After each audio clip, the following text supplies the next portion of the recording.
অনেক দিন পর মুসুর ডালের বড়া দিয়ে খেলাম পান্তা ভাত। হাই এভরিওয়ান, আমি প্রিয়াঙ্কা। আজকে একটি ভিডিও নিয়ে তোমাদের সামনে চলে এসেছি। তো যাই হোক, আজকে না অনেক দিন পর পান্তা ভাত খেতে খুবই ইচ্ছে করেছিল, তাও আবার কি ডালের বড়া করে। তো মুসুর ডালের বড়া পেঁয়াজ দিয়ে সুন্দর করে কাঁচা লঙ্কা কুচিয়ে আমি বড়াটা ভাজলাম। তো ও জানো না, মুসুর ডালের বড়া দিয়ে পান্তা ভাত খেতে খুব ভালোবাসে। আমরা যেহেতু সেরকম পান্তা ভাত খাওয়া হয় না, তো তার জন্য আজকে খাবো যখন, তো ভালো করেই খাবো ভাবলাম। তার জন্য ভালো করে বড়াগুলো ভেজে নিলাম। তোমরা কে কে এরকম পান্তা ভাত খেতে ভালোবাসো কমেন্টে অবশ্যই জানিও। আর আমার চ্যানেলের কিন্তু পাশেই থেকো। যাই হোক, তোমাদের সাথে গল্প করতে করতে দেখো এদিকে আমার বড়াগুলো কিন্তু অলরেডি ভাজা হয়ে যাচ্ছে।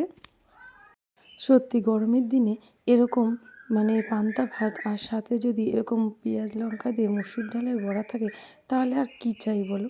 যাই হোক, দিনটি এইভাবেই আমাদের সুন্দরভাবে শুরু হয়েছিল। তারপরে বড়া ভাজার সাথে সাথে ওকে ডেকে নিলাম, ওকে একটু ভাত দিয়ে দিলাম। ও বললো সাথে আমাকে পেঁয়াজ লঙ্কাও কিন্তু দিতে হবে। আমি বললাম আচ্ছা ঠিক আছে। তো ওকে ভাত দিয়ে দিলাম। তারপরে আমি আগের দিন বলেছিলাম যে আমাদের গাছে অনেক কাঁঠাল হয়েছে, তো একটা একটা করে কাঁঠাল পেকে যাচ্ছিলো। তারপরে ও ভাতগুলো খেয়ে নিল। ভাত খাওয়ার পর তারপরে গেল কাঁঠাল পাড়তে। তো আজকের দিনটি এইভাবেই শুরু হলো। তোমাদের কেমন লাগলো জানিও। টাটা।